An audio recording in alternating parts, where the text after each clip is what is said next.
Hoy en día existe un debate tan fuerte sobre la soberanía de Crimea que literalmente se lleva a cabo una guerra por ella.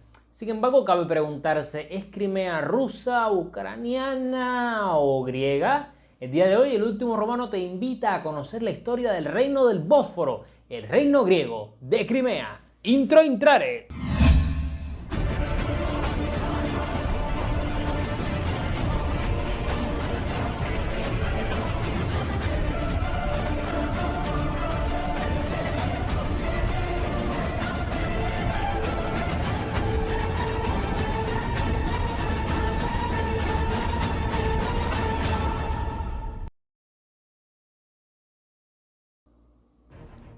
En el siglo VIII a.C., griegos y fenicios competían agresivamente por el comercio en el mar Mediterráneo.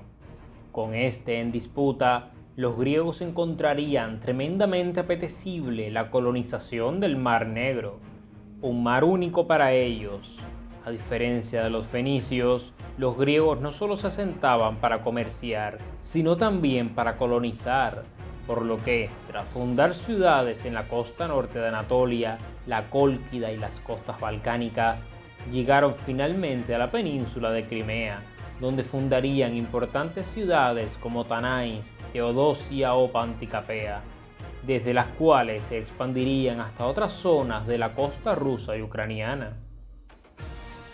Con el paso de las décadas, múltiples ciudades fueron levantándose, pero antes de la llegada de los griegos, aquella tierra no estaba vacía. Los terribles cimerios, un pueblo estepario del que incluso los asirios habían tenido conocimiento, regían por aquellas tierras y aunque el comercio no les desagradaba, comúnmente podían invadir las vulnerables colonias griegas. Fue por esto que éstas se unirían rápidamente bajo una única entidad política, el reino del Bósforo, contrario a las ciudades de la antigua Grecia continental y sus deseos independentistas. Teniendo relaciones especialmente positivas con Atenas, el reino del Bósforo se nutrió del próspero comercio con las polis griegas encabezadas por la Liga del Peloponeso durante la guerra con Esparta. Miel, madera, esclavos y grano eran sus principales productos de exportación, los cuales ayudarían enormemente a Atenas a soportar la presión espartana durante casi 30 años. El reino del Bósforo ya era un reino unido desde mediados del siglo V, pero a finales del siglo II a.C. presentaría una importante decadencia debido a las invasiones roxolanas y al ascenso de Roma. Esto llevaría a los habitantes del Bósforo a sellar una inusual alianza.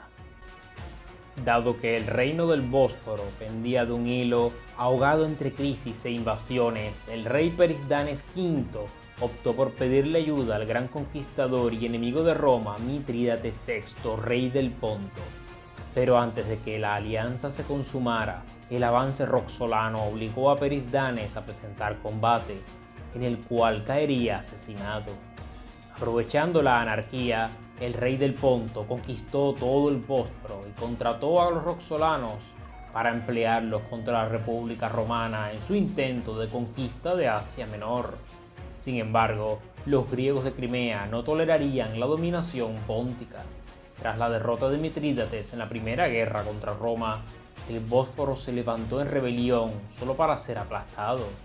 Sin embargo, las victorias de Mitrídates no serían del todo claras en la Segunda Guerra Mitridática, por lo que el Bósforo volvió a rebelarse, obligando a Mitrídates a colocar en el trono a su hijo Macares. Pero tras su derrota, tiempo después, en una tercera guerra mitridática contra Pompeyo, el rey póntico comenzó a ver tambaleante su poder hasta que ni siquiera su propio ejército accedió a seguirlo en una cuarta guerra contra Roma, por lo que Mitrídates VI se suicidó y sería su nieta, Dinamia, la nueva caudilla a la que seguiría el reino tras el fracasado reinado de su padre Farnaces. Dinamia coincidió en el tiempo con el emperador Augusto, el cual la declaró amiga del pueblo romano. La reina pudo aprovecharse de ello para dotar a las ciudades del Bósforo de gran riqueza y renovación cultural. pues convertirse en un estado clientelar del nuevo imperio romano resultaba más lucrativo que los fracasados intentos de los gobernantes anteriores por hacerse con Asia Menor. Con sus más y con sus menos, el reino del Bósforo viviría 250 años de Pax Romana, la muerte de Dinamia. En este momento el Bósforo era un estado muy interesante, pues tenía viviendo a griegos, romanos e iranios por igual, una mezcla rara pero interesante, que sin embargo encontraría un triste final. A mediados del siglo III, la ola migratoria ostrogoda comenzó a golpear sus fronteras. A pesar de la falta de fuentes, sabemos que las invasiones godas no destruyeron del todo las ciudades del Bósforo, sino que más bien hubo cierta unión entre culturas. Aunque a medida que pasaron las décadas, sus conexiones con el Imperio Romano comenzaron a quebrarse con el abandono de la provincia de Dacia y las nuevas incursiones nómadas contra las ciudades griegas de la Cólquida. Luego de años convulsos, finalmente en algún momento de la séptima década del siglo IV, el reino del Bósforo sufrió una última y brutal invasión, esta vez por parte de los hunos. Su abrupta desaparición de la historia nos regala una temible referencia de lo que tuvo que ser aquella masacre. El terror sentido por sus ciudadanos les tuvo que arrojar a huir en barcos con lo primero que llevaban consigo, mientras Tanais y Panticapea, sus ciudades más importantes, desaparecían para siempre de la historia. Un tétrico espejismo de lo que le pasaría al Imperio Romano un siglo más adelante. Sin embargo, esta no sería la última vez que veríamos griegos viviendo en Crimea.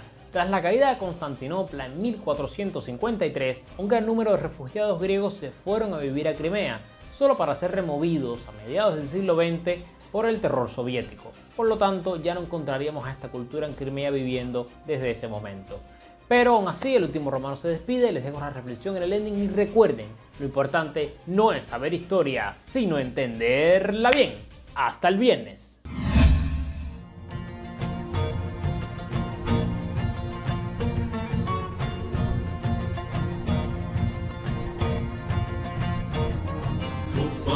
Sandi Vasili Sri Galu